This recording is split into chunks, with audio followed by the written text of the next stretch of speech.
할렐루야. 오늘도 어김없이 저는 사도행전의 말씀을 가지고 여러분 앞에 섰습니다. 제가 사도행전을 좋아하는 이유 중 가장 큰 이유 중 하나는 성령께서 저와 여러분들 거룩한 하나님의 제자들, 그리스도의 제자들을 통해서 성령께서 어떻게 일하고 계신지에 대한 아주 구체적이고 분명한 과정들을 이 사도행전에 담아 두셨기 때문에 모든 성경들이 다 값지고 존귀하고 아름다운 성경이지만 저는 개인적으로 이 사도행전을 너무 좋아합니다. 해서 오늘도 사도행전 10장의 말씀을 가지고 여러분들과 나누고자 하려고 하는데요. 오늘 이 말씀을 오늘만 나눌 것이 아니라 동일한 본문을 가지고 다음 주에도 설교를 이어가려고 합니다. 한번 제목 한번 띄워주시겠습니까? 설교 제목 순서지에 있습니다. 우리 한번 읽어볼까요? 시작. 성숙하고 섬기며 선교하는 청년부의 첫 번째 설교로 나아갑니다. 자, 사도행전 10장에는 익숙한 분들에게는 익숙한 사건일 수도 있고 때로는 성경과 조금 이렇게 어색하신 분들에게는 익숙하지 않은 사건일 수 있겠지만 고넬료라는 이방 이탈리아의 백부장이 등장합니다. 자, 먼저는 이 가이사랴라는 지역에 고넬료라고 하는 사람이 살고 있었습니다. 오늘 등장하는 이 가이사랴라는 지역이 어떤 지역인지를 먼저 우리가 한번 확인해 볼 필요가 있습니다. 이 가이사랴라는 지역은 당시에 예수님 계실 때 이 신약 성경이 기록되었을 그 당시는 이스라엘이 로마의 속국으로서 지배를 당하던 상황이죠. 마치 우리가 구한말 때 일제에 어떤 지배를 당했던 것처럼 말이죠. 이 가이사랴라는 지역은 로마로부터 인위적으로 만들어진 항구 도시였어요. 이 항구 도시는 아우구스투스, 당시의 황제를 아우구스투스라고 불렀거든요. 이 로마 황제 아우구스투스라는 그 이름을 따온 이 항구 도시이기 때문에 굉장히 잘 꾸며져 있었습니다. 황제를 나타내는 도시였기 때문에 굉장히 화려하고 잘 꾸며지고 또 항구 도시다 보니까 굉장히 무역도 활발하게 이루어졌던 도시였겠죠. 당시 그 유대의 행정 수도격 되는 굉장히 중요한 도시 중에 하나가 이 가이사랴였습니다. 그리고 상당히 번화했습니다. 마치 우리 여기 앞에 중구 명동처럼 말이죠. 여기에 유대 도시 최고의 유지라고 할 수 있는 이 가이사랴에 로마 정부에서 파견된 사람이 있었는데 그가 바로 오늘의 본문에 나타나는 고넬료입니다. 이 유대인의 입장에서 보면은 이 이방 로마의 백부장 이 고넬료는 어떤 사람이죠? 자신들을 침략한 점령군이죠. 그죠? 우리나라 근대사에서 겪었던 그 일제강점기를 우리가 예를 들어 보자면은 수도 서울의 책임을 맡은 군대를 이끄는 사람이 바로 이 고넬료라는 사람입니다. 그리고 이 백부장, 그를 백부장, 이탈리아의 백부장이다라고 소개를 하고 있는데요. 이 백부장은 어떤 정도의 계급인지에 대해서 우리가 한 번 더 점검해 볼 필요가 있는데요. 잘 알다시피 100명, 군인 100명을 담당하는, 요즘 우리나라 군대식으로 하면 한 중대장급 정도 됩니다. 저는 공익근무를 나왔기 때문에 잘 모르지만 우리 군필자 우리 2부 형님들은 잘 알 거라 생각합니다. 어쨌든 중대장이래요.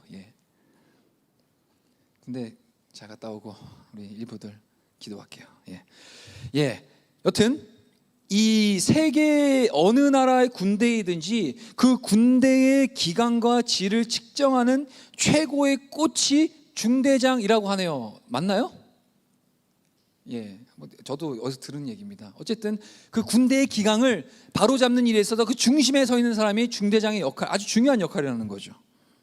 그래서 이 중대장급 계급의 군인들이 기강이 어느 정도 되어 있느냐에 따라서 그 나라의 군대의 그 강약이 측정되고 평가될 수 있다는 사실입니다. 그래서 사실 중대장은 군대의 꽃이다라고도 불리고 합니다.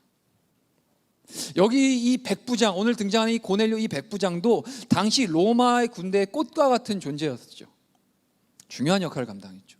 성경에는 이 백부장이 백부장이라는 이 군대 직위에 대해서 여러 명 등장합니다. 고넬료뿐만이 아니라 성경에는 이 백부장에 대한 언급들이 여러 명 등장하는데 한 4명 정도가 이 신약 성경 안에 등장합니다. 근데 대체적으로 여기서 그 성경에 나타난 이 백부장들은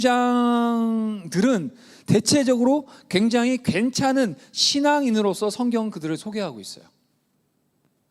그 중에서도 예수님 시대에 등장했었던 그 백부장과 함께, 기억하시나요? 예수님 시대 때 그 백부장이, 또 한 사람의 백부장이 등장하거든요. 그 또한 역시나 굉장히 좋은 신앙인으로서 예수님이 칭찬하셨죠. 이만한 믿음을 본 적이 없다라고 그러죠.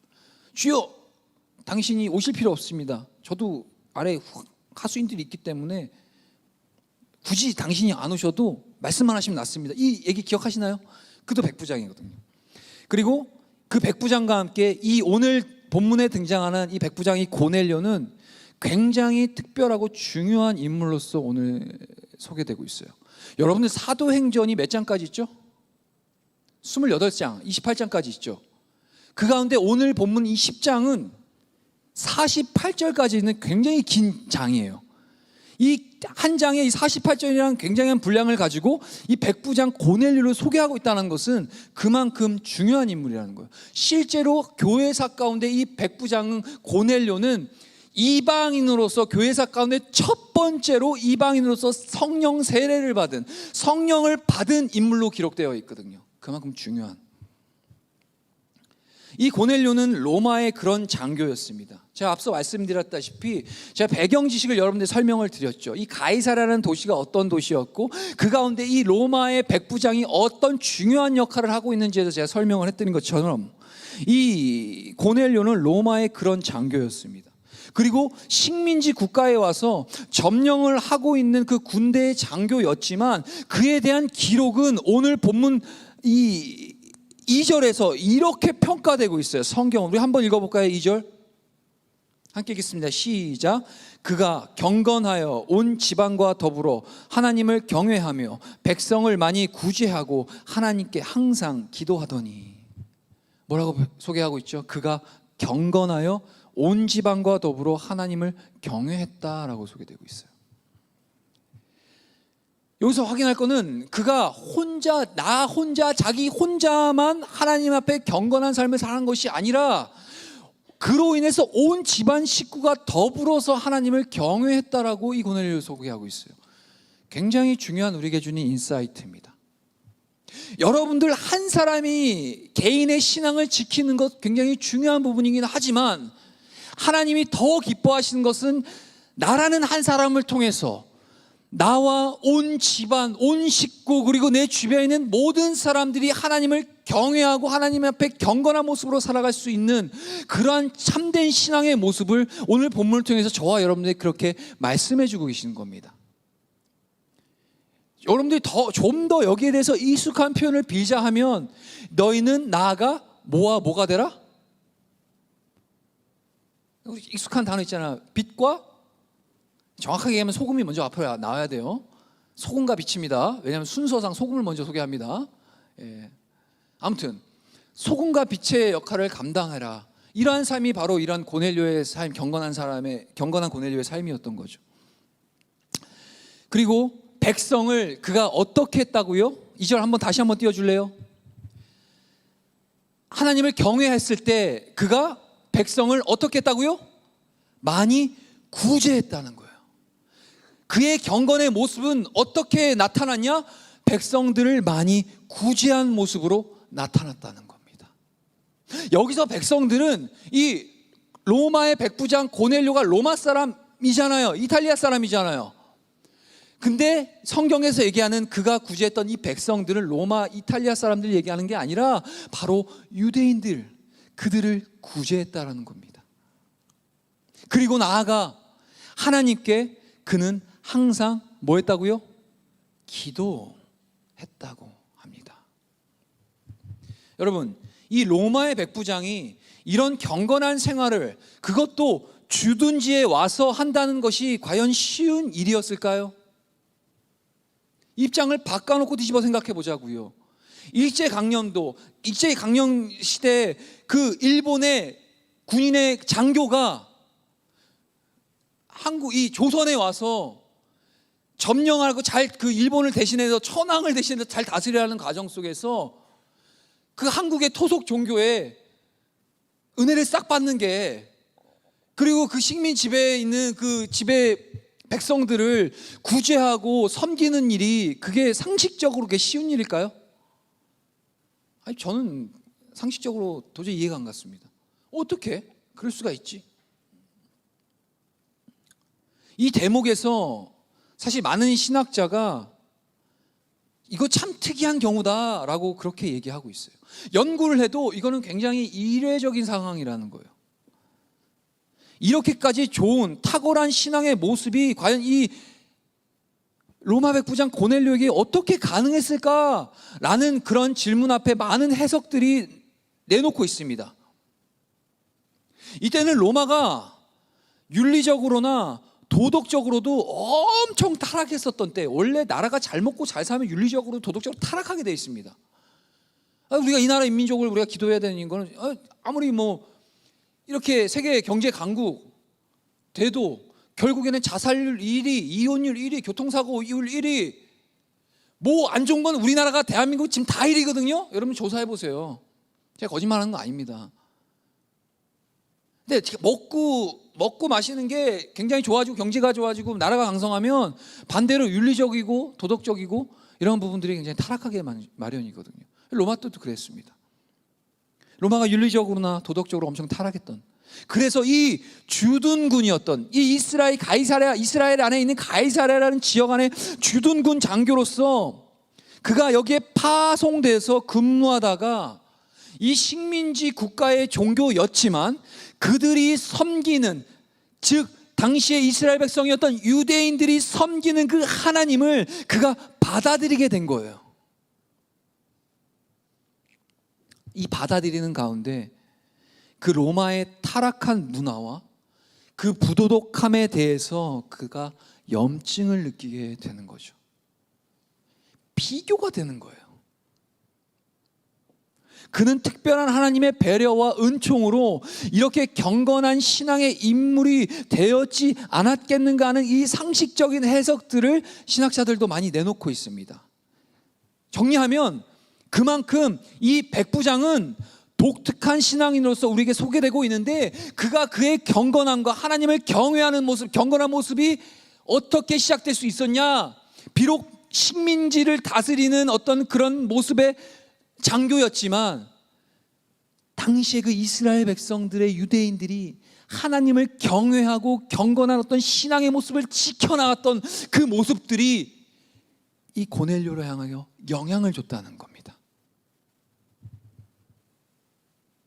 로마의 그 타락하고 윤리적으로 도덕적으로 상식적으로 봐도 너무나도 윤리적 타락적 망가져 있는 그 모습과 반대로 비록 자신들의 나라의 식민 지배를 받고는 있지만 그 유대 백성들의 삶은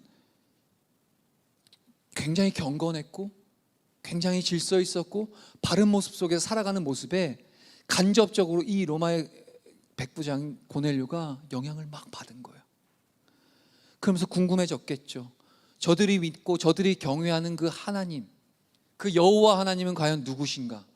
라는 그 궁금증 속에서 하나님, 우리 마음 가운데 절대 진리를 사모하고자 하는 그 본능이 있잖아요. 하나님이 주신 그 하나님의 성품 있잖아요. 그게 거기에 하나님이 들어가야 되는데 그게 하나님이 아닌 다른 것들이 들어가 있다 보니까 자꾸 뺑뺑이 도는 겁니다. 하나님이 인간을 지어놓기에 영혼을 사모하는 마음을 그 마음 가운데 두셨거든요. 우리는 그 마음 가운데 하나님으로부터 만족할 수 있는 그 유일한 영원한 대상이신 하나님이 들어가 계셔야 되는데 그게 아닌 다른 것들 가지고 막 우리는 채우려고 하니까 자꾸 번지수 잘못 찾는 거죠.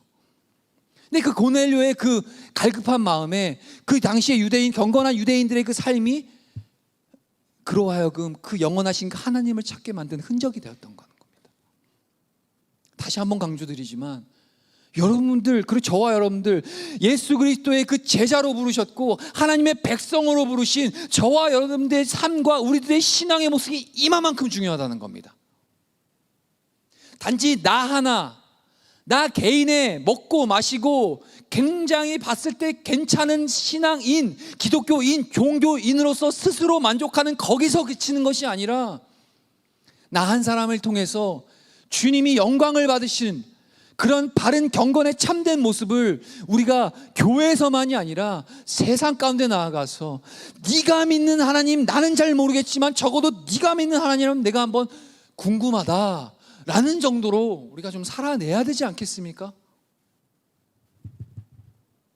세상과 다를 바 없이 제가 교회를 다니든지 안 다니는 놈이나 다니는 녀석이나 안 다니는 녀석이나 똑같이 누가 봐도 똑같이 세상과 같이 타협하고 세상과 다를 바 없는 그러한 평행선상 안에서 그냥 어디 뭐 면접 보거나 취업할 때 그냥 이력서에 종교란에 그냥 기독교 한 글자 겨우 한 단어 쓸 정도의 그 정도의 수준의 신앙을 갖고 있지 말자는 거예요. 그건 신앙이 아니죠.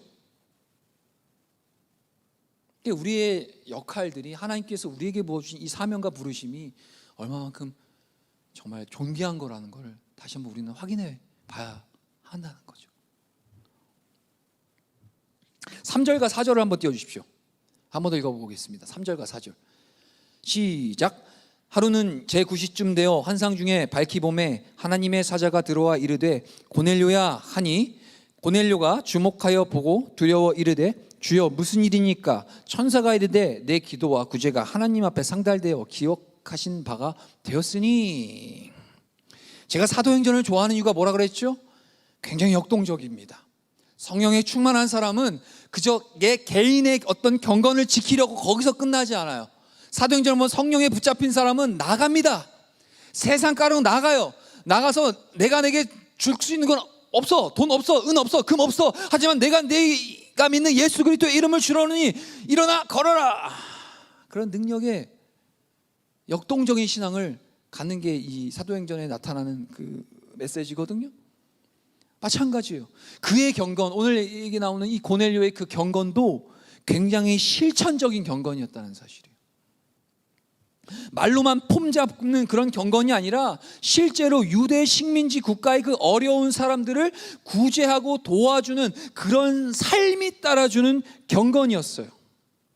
그때 이제 우리 주님께서 천사를 보내셔서 그 고넬료에게 나타나신 거죠.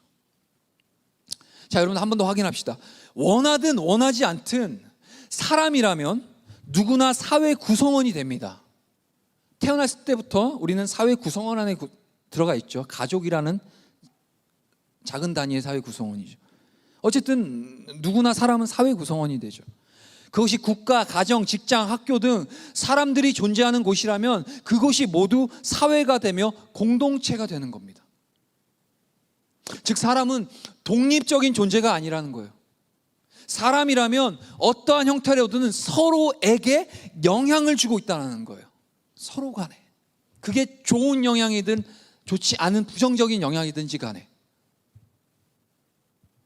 특히 교회는 각자의 은사와 분량대로 교회의 덕을 세워나가기 위해 존재하는 유기적 공동체로서 우리는 교회가 존재하고 있습니다.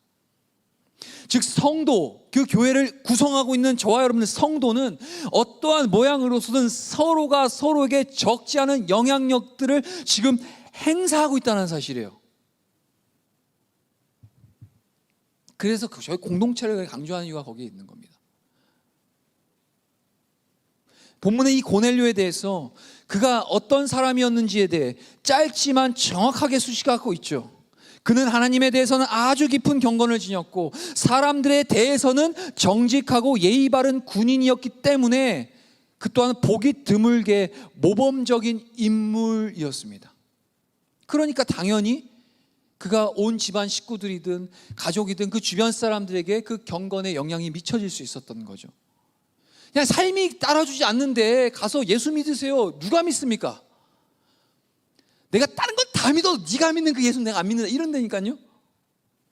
백날 나가서 막 복음 전합시다 막 하도 우리들의 삶이, 개인의 삶이 세상이 봤을 때도 기본적으로 윤리적이고 도덕적으로 이게 뒤틀려져 있고 왜곡되어 있고 타락해 있으면 우리가 마음에 품고 있는, 마음에 모시고 있는 그 예수 그리스도의 그 복음의 증거가, 그 능력이 발휘될 수 있을 것 같아요?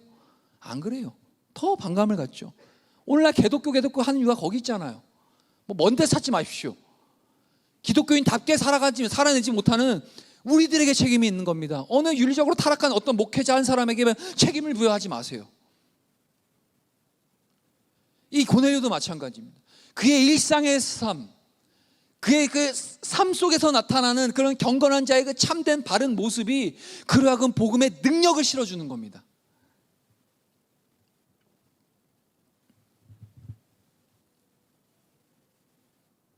왜냐하면 당시에 여러 속주들로 파견되어 그 주둔한 이탈리아 그 병사들, 당시에 그 파견되었던 이탈리아의 그 병사들은 어떤 상태였냐면 굶주린 늑대처럼 노략질하기에 혈안이 되어 있었던 그 로마의 군대 병사들이었어요. 대체로 그들의 도덕 의식은 짐승보다 나을 것이 없었다라고 이렇게 역사가 기록하고 있거든요. 로마 병사들에 향해서. 그리고 죄에 대해서 로마 나라가 경제적으로는 부흥했을지 모르지만 윤리적으로 도덕적으로는 타락했기 때문에 그들의 병사들 마찬가지로 죄에 대해서 무감각한 것, 마치 이런 표현을 썼다고 합니다. 때 강도들과 흡사했다고 합니다. 그러한 군대의 그 병사들 100명을 통솔하고 다스리는 그 고넬료, 백부장 고넬료, 그를 통해서 그와 그의 주변의 모든 사람들이 그의 경건을 본받을 수 있었다는 것, 이게 기적이죠. 따라서 당시에 극도로 타락했던 군대 속에 있으면서도 경건하게 하나님을 그는 섬겼고 사람을 괴롭히거나 해치지 않았다는 점에서 이 고넬료의 덕은 더더욱 칭송을 받을 만한 것이었죠. 더구나 그가 미신 속에서, 로마라는 나라가 굉장히 미신 집단이거든요. 기원 자체가 늑대의 자녀로 태어났다 이렇게 해서 로마의 그 황제가 늑대의 자녀로서 굉장히 미신적인 나라거든요. 어쨌든 그 미신 속에서 그 로마 백부장 고넬료는 그러한 환경과 배경 속에서 태어나서 자랐으면서도 그는 미신을 거부하고 참 하나님에 대한 순전한 예배를 받아들인 것은 그로 하여금 참된 경건의 모습이 어떠한 모습인지를 우리가 볼 수 있는 겁니다.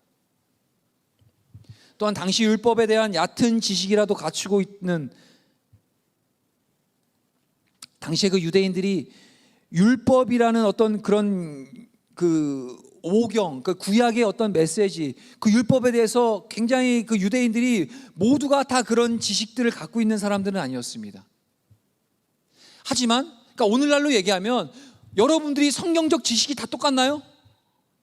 어떤 친구는 뭐 성경 1독, 2독, 3독도 한 친구도 있을 거고, 어떤 친구는 살아생전에 한 20, 30년 신앙생활 하면서 외우는 암송구절 요한복음 3장 16절 그것도 노래로만 하는 친구도 있을 수 있어요. 제가 정지하는 거 아닙니다. 근데 그 노래로 자꾸 외우는 거 하지 마세요. 중간에 까먹으면 노래를 처음부터 다시 불러야 됩니다. 예. 아무튼 그러한 상황 속에서 다양한 게 있지만 중요한 건 당시에 그 유대인들에게 있어서 그들의 삶의 모습들은 하나님을 경외하고 경건한 삶을 그 고넬료에게 그런 영향력을 줄 만한 그런 참된 모습을 살아갔다는 거죠. 자극을 받았다는 거예요. 자신의 인생의 문화, 가치, 신앙, 그냥 그 자기 인생의 이 모든 것들이 존재가 축이 흔들려 버릴 만큼의 굉장한 영향을 이 고넬료 한 사람이 받은 겁니다. 오늘 사도행전의 저자인 누가는 먼저 고넬료의 경건을 얘기하고 있고요. 그리고 나서 다음으로 그가 이웃사랑과 관련된 본문들을 행한 것으로 지금 이 본문의 전개가 이루어집니다. 우리가 이 부분에 이웃사랑에 대한 부분들을 좀 더 집중을 해보려고 합니다. 특히 이 부분에 주목해야 될 이유는 고넬료라는 그 인물을 통해서 올바르게 살아가는 방식이 우리에게 지금 제시되고 있기 때문이에요. 올바른 삶이 정립되기 위해서는 믿음과 경건이 기본적이어야 합니다. 여러분, 착한 일 많이 하면 믿음이 생기나요? 선한 일 많이 하면 뭔가 믿음이 충만해지나요? 아니죠. 반대죠. 주를 향한 경건과 믿음이 가득할 때 그 안에서 우리가 선행과 그러한 덕을 행할 수 있는 겁니다. 이 우선순위가 뒤바뀌면 안 돼요. 그렇기 때문에 우리가 청년부가 올해 예수님의 마음으로 섬기는 청년부, 섬김에 초점이 맞추는 것도 중요하지만 그것보다 더 중요한 건 예수님의 마음에 우리가 더 가야 된다는 거예요. 주의 마음을 알아야 그 안에서 이루어지는 믿음과 우리의 경건이 섬김에까지 나아갈 수 있는 거죠. 자, 여기서 힌트. 제가 왜 오늘 이 사도행전을 여러분들에게 본문을 잡고 설교하는 이유가 여기서 나옵니다. 자, 이제 말씀의 어떤 배경들, 어차피 다음 주도 나오기 때문에 이 말씀의 배경들은 여기까지만 하고 이제 마지막으로 제가 핵심만 다룰게요. 여러분, 우리 성도교회, 여러분, 그러니까 오늘 이제 처음 나온 우리 친구들도 있는 거 제가 알고 있습니다. 하지만 너무 감사한 게 처음 나온 날 여러분들이 다녀야 될 교회의 그 비전을 알게 된다는 건 굉장히 큰 복입니다. 20년, 30년 신앙생활에도 아직도 우리 교회 비전이 뭔지 모르는 분들 계실 수도 있어요. 근데 오늘은 제가 먼저 여러분들에게 소개할 것은 오늘 본문을 중심으로 우리 성도교회가 갖고 있는 비전을 나누고자 합니다. 자, 아는 사람은 크게 좀 얘기해 주세요. 저랑 눈 마주친 사람. 네. 우리 성도교회 세 가지 비전, MSM 뭘까요? 성숙.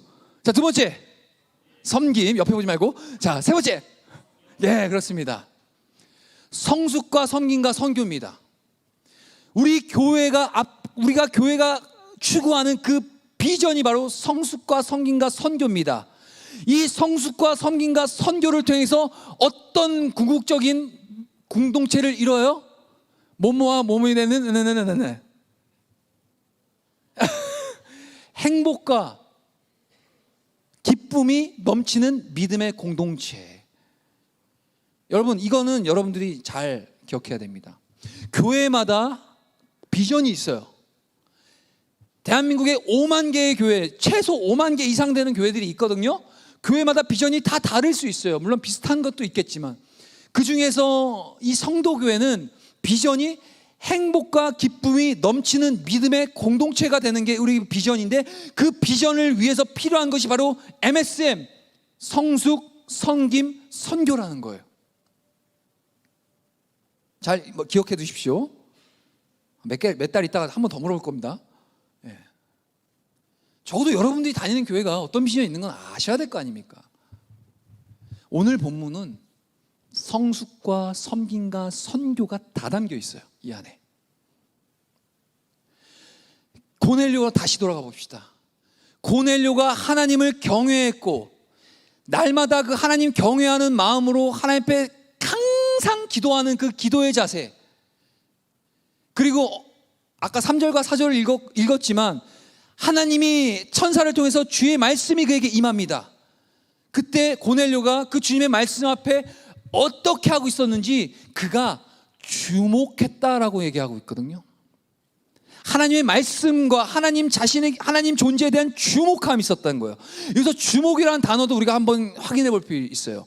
이전에 한번 제가 다뤘지만 주목하다라는 그 단어 원어에 담겨 있는 의미는 그냥 적당히 인형 뽑기 쫙 깔아놓고 그 중에서 아무거나 뽑기 쉬운 거 대충 고르는 차원이 아니라 처음부터 나는 저 녀석을 뽑을 거야 라고 해서 애초에 딱 집중하고 거기 뽑을 때까지 10,000원이든 10만 원이든 그냥 투자하는 거죠. 그러니까 목표가 정확한 거예요. 고넬료가 하나님의 그 말씀 앞에 그가 주목했다고 하는 거거든요. 그 주목하면 늘 주님의 존재에 그는 주목하고 있었다는 거죠. 그렇기 때문에 날마다 그는 항상 기도하기에 힘쓸 수 있었던 거고요. 그의 경건의 삶이 나타날 수 있었던 겁니다. 자, 그렇다면 여기서 참된 성숙의 모습, 바로 여기에 있는 겁니다. 하나님을 주목함. 좀 더 현실적으로, 좀 더 추상적이지 않고 하나님을 주목한다는 건 무엇이냐? 바로 주의 말씀에 주목한다는 것. 우리에게 이 성경 66권을 주셨죠.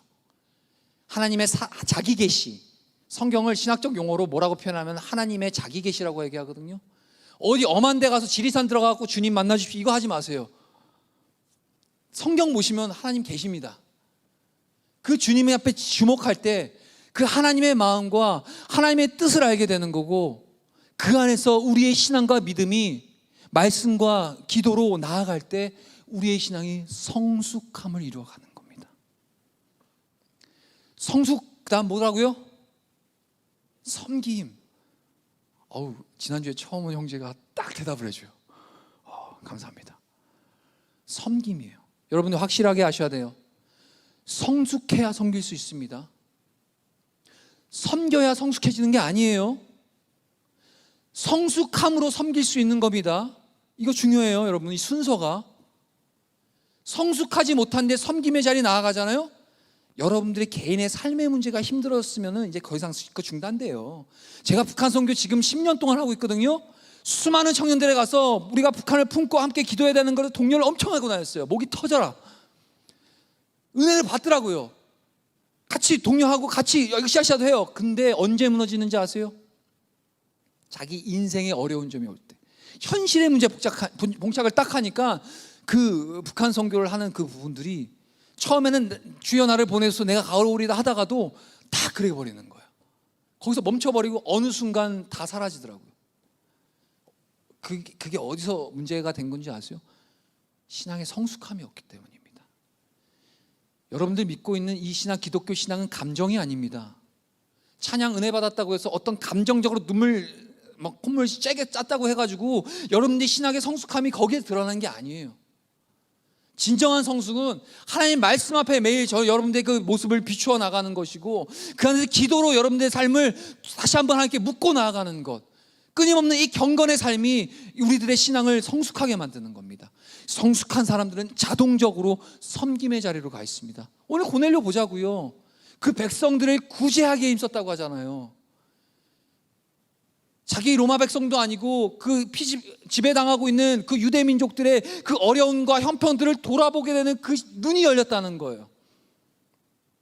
은혜를 받으면 가장 먼저 일어나는 현상이 뭔지 아세요?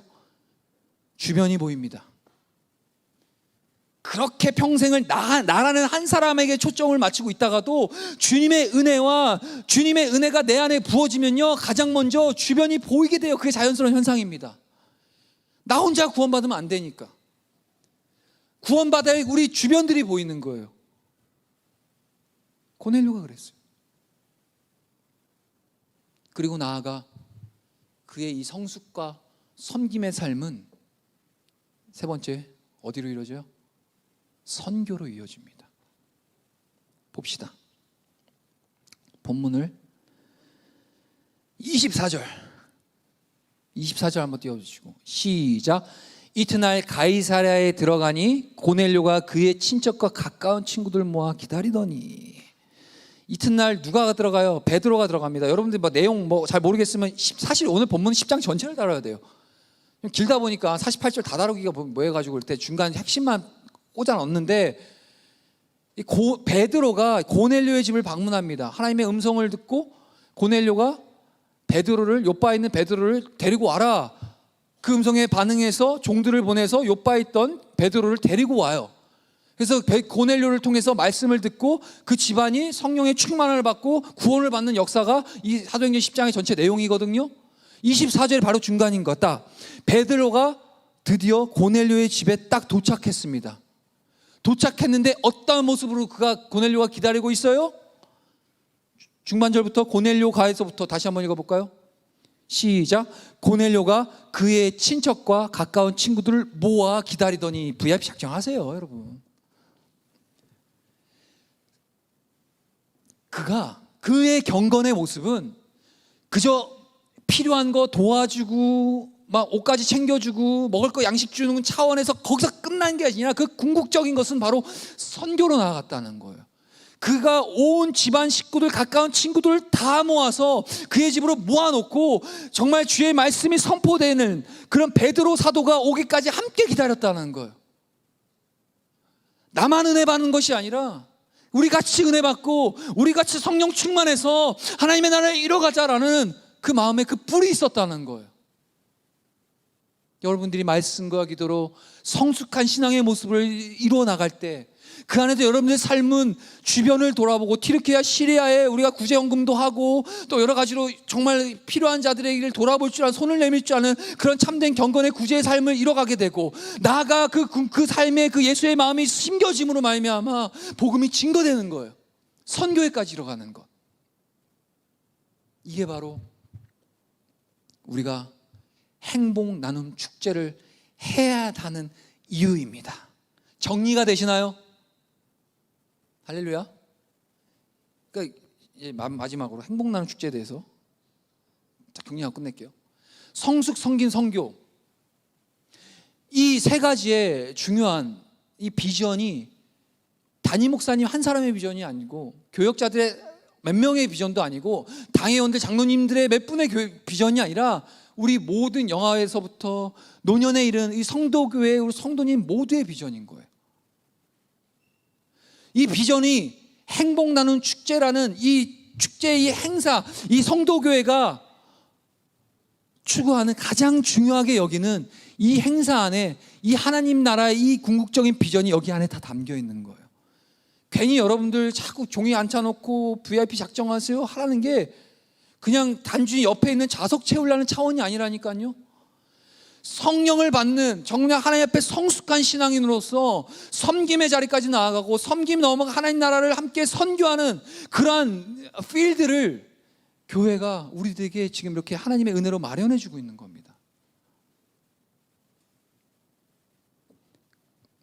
그래서 우리는 행복 나눔 축제를 상반기, 하반기 연에 2번에 걸쳐 그렇게 진행됩니다.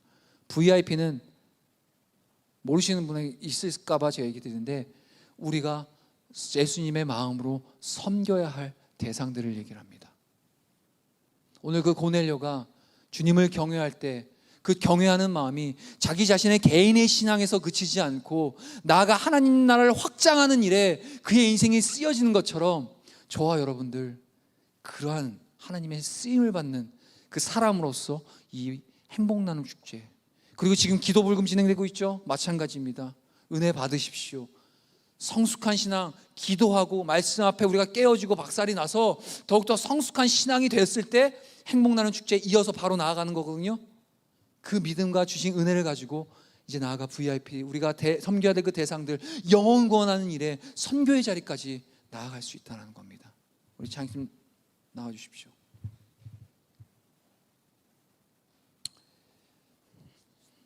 예, 다음 주도 설교가 남았기 때문에 여기서 맺을게요. 개념 정리를 좀 오늘 해주십시오.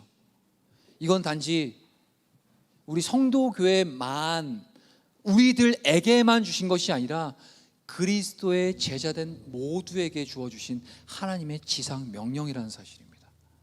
그래서 그러한 마음 가지고 나아가되, 오늘 아까 전에 마지막 찬양 불렀던 것처럼 우리 경험과 지식으로 못해요. 여러분, 영혼 구원하는 일이 쉬운 거 아니거든요. 여기까지는 알잖아요. 여러분들 다 동의하시죠? 이렇게 살아야 된다는 건. 근데 여기서 멈춰버리는 경우가 많아요. 정말 여기까지, 어떤 분의 표현을 듣자면 여기서 여기 오는데 평생 걸린다고 하더라고요. 근데 이건 우리 의지와 힘으로 할 수 없습니다. 주의 말씀 따라 주님이 주시는 그 경건의 자리를 우리가 끝까지 지켜내고, 함께 모아서, 함께 다 같이 모여서 거룩한 신앙 공동체 안에서 같이 서로를 위해 기도하고 더욱더 말씀으로 성숙해 나가며, 우리 안에서 먼저 성숙한 신앙을 이뤄 나갈 때, 그럴 때 이제 하나님이 우리를 통해 일하시는 겁니다. 예, 한번 자리에서 일어납시다. 일어나서 우리 찬양으로 우리 믿음의 결단, 우리 곡조 있는 기도에 담아서 찬송하고 나가도록 하겠습니다.